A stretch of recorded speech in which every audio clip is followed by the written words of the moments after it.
right, today we're going to react to a clip from a Charleston White interview. I know a lot of people don't like him, but he be saying a lot of shit I agree with, and I feel like he says a lot of stuff that most people agree with, but they just don't really want to admit it because he also be doing some weird shit on the internet. I know he does it for like views and stuff, but so let's see what all he's talking about here. Ain't you a slave? If you waking up grabbing his phone at work, at home, you are now a slave. You are now a digital slave. You come to this plantation. This is a new world. This is a physical world. You have a spiritual world. Now you have the metaverse world. Don't you leave your real world and enter into this metaverse world and stay on here all day. You be at the table with your kids, your wife. Y'all be in the house in this metaverse world. But the dishes in the real world need to be cleaned up. Some food need to be made. But you in this metaverse world, sharing your foods you ate at the restaurant.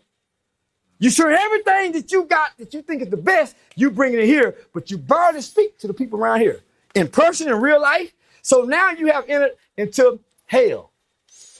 I mean, he's already saying shit I agree with. I don't got social media because I just feel like it's pretty much where people go to brag about fake stuff like relationships, money, all of the happiness. A lot of people fake happiness on there. So I just stopped getting on it. And plus, it also makes you compare yourself to others, even though you don't know their life. Most of it's probably fake, but I just think it's a killer of happiness. And it's something I'm guilty of, being on my phone too much. It's just a time killer, honestly. Everything is negative on here, and this is the real world. What you doing here can have you arrested out here. You see what I'm saying? So they've created, this is the mark of the beast. So what you mean, how we going to do this? When the internet crash? Reset. When we have to go back to getting salt and pepper, and we got the barter. If the internet crashes, I know people are gonna actually have like fucking internet withdrawals. Like, I'll be fine. My family will be fine, but I know there's a lot of kids that have been like raised on the internet since like pretty much since they've been born. So I feel like a lot of people, especially teenagers, would struggle heavily with that. They would probably go through depression, which is bad that everyone's so addicted to their phone and technology, but it's just so easy to access. But you can't undo this. When we got to go back to the barter system. Yeah, you can't undo this, homie. I told what you asked me, do you use Chat GPT? What I say? Hell no. That's the devil. I'm going back to the barter system. Yeah, I I've still never think used for myself. Chat GPT I do not or spell anything. LOL. I do not spell SML. I do not do that. I still keep this brain active. I intentionally spell words. And that is a good point. Something I'm guilty of. I think I know my wife's number by memory, and that's about it. Like, I remember I used to have to memorize all my friends' numbers because we didn't really have a way to like store it. Like, the cell phones that were out were like shitty as fuck and expensive at that time. So I've gotten bad with remembering numbers. I know I'm guilty of using the autocorrect to fix my spelling because I'm pretty smart, but I know my spelling has gotten pretty bad since texting on phones and stuff like that. I do not use it. My brain is smarter than GPT. I don't rely on nothing. But what's greater than what God gave us? And man made it. True. It can only be as smart because you entertain it. Right. When you ask it a question, you make it bigger than what it is. So a lot of times I see comments, I be saying them robots. Have you ever heard of them hardcore robots? Yeah. They're mostly robots. 90% of your comments are not real humans. Yeah, I know there's this theory called like the dead internet theory, where it's just pretty much talking about how a lot of the people commenting or interacting on the internet is just fake, like robots and shit. That's why you might see King Von. Who still says? That's why I see. I will step away and be looking. You see, man, who they talking to? I'm not there. Man, who that was in the unit? These are not real. I'm not there. So now I've been studying this, starting from the movie Social Dilemma. They begged our government, homie, not to give us this. Steve Jobs don't let his kid, they don't let their kid do this, homie. Most of the people who created this committed suicide. That's another thing. Like thinking about technology, food, the whole thing with the McDonald's CEO. I saw something like he's a marathon runner and that's why he doesn't like eating McDonald's. A lot of the inventors of fast food and technology and stuff, they do not let their kids interact with that shit at all. Like the founder of or the CEO of McDonald's, I know for sure he does not have his kids eating McDonald's. It's just for us poor people, I've been stuck. and that They shit's begged them, poison. homie.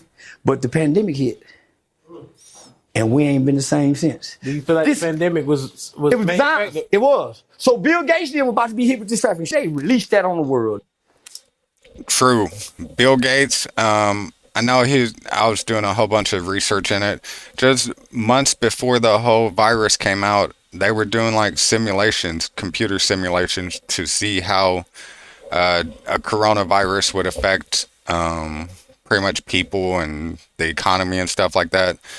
And I am a firm believer that that shit was a plan. I don't know what all you can say on YouTube, but I believe that shit was a plan.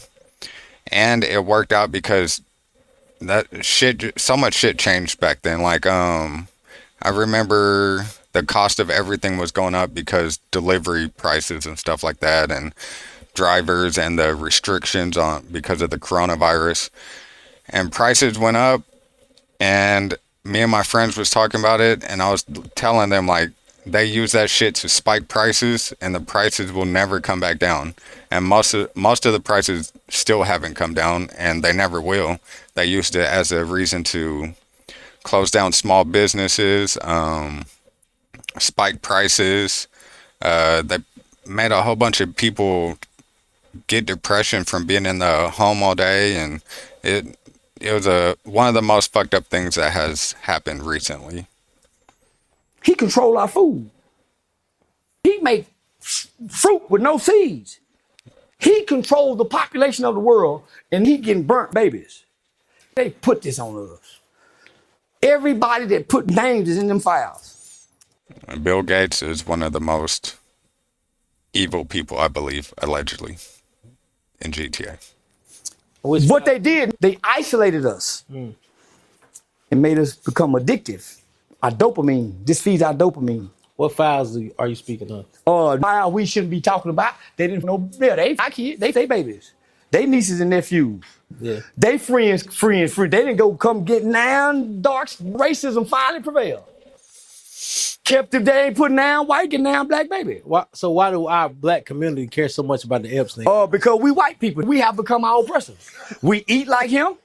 We think like him. We hate like him. We have never been as hateful as we are. He was always hateful. We don't like Mexicans. We don't like our neighbors. That's always been him. When you look at the old cowboy western movies, the white boys unruly everywhere. He come in drunk. That's us. Hey, waiter. Yeah, that's us. We complain everywhere. We unruly. We are the white boy now. We eat at the same restaurants. We eat the same food. Hey, medium rare steak, please. Black like the color. We are him. We are a carbon copy of the English white man. If you go watch the movie Django, he pulled out an old skull of an African. He said, because they have this and we don't have this, that what makes them compassionate. That's why they can put women and children and not look back. We will. Nat Turner wasn't strong to me. Because when it was time to really revolute, Nat Turner wouldn't kill a white baby. Willis killed everything. Nat Turner didn't get mad till he got put out the house. I grew up in the house. I didn't get mad till they kicked me out the house. I wasn't a field. I'm a house that can read properly. Yes, ma'am, no, ma'am. But if you put me out there with them, I can cause them to revolute because of what I know. If I go to jail, I have all the right grievances. I'm the jailhouse lawyer. I come out the house. So Nat was cool long as he was in the house. But when Nat got sold and he was in the house with that mean white boy and he said something proper, if you don't get out there and proper talking, he went to the field. Now he won't try to revolt. He wasn't revolting when he was in the house. Let me get in the house. I'm gonna leave you in the field. But guess what? I'm gonna give you some game. Say, listen, when you pick that cotton, scoop up a little dirt with it to put it in there to make weight. That was Uncle Tom. Uncle Tom was the first black hero known to ever. First, it was Jim from Huckleberry Finn. Before Jim didn't have a name. He was just Mark Twain gave Jim a name, Jim. I learned that in school. Then Uncle Tom. Uncle Tom Cabin book is that thick. It ain't got pictures in it. So most didn't buy that book at the book fair. I read that whole, and I know who Uncle Tom is. So I know Uncle Tom was the spook who Nip talk about. So if all of us is playing mad at the police, all of us going downtown talking white man is, where the spook at then? Who can go in there and unlock the door on the inside? Who can go in there, stand by the door, and listen to all the secrets? Like Colin Powell. Listen to all the secrets and come back and say, hey, y'all, and then come over here with these and go tell the white man they talking about running. Because when they run, they go sell your mama to Jamaica. They go sell your sister to the whorehouse. So I give you up to save us. Because they go slaughter us when you run. They go beat us to death. They go strain. So yeah, I tell on you. That's what the spook did. And you'll be mad for a little while with them lashes on your back, but your mama thanking me. So yeah, I'll send you to jail and go down there and pray with your mama while she thank me while you in jail and may help you make commissary. And help your baby and not the mama. And he's still alive. Now I'm helping the baby, not the mama. But I'm gonna keep you in there till you get right. Yeah. Give a damn about you. Cause you don't give a damn about nothing out here. Cause when you get out, what you run to? To the streets. I watched all you do it. I've never been to prison. When you get out of jail, everything that loved you and supported you, you turn your back on it to go be with them. So I send you where you and them like to be. That For full episodes and more content like this, subscribe.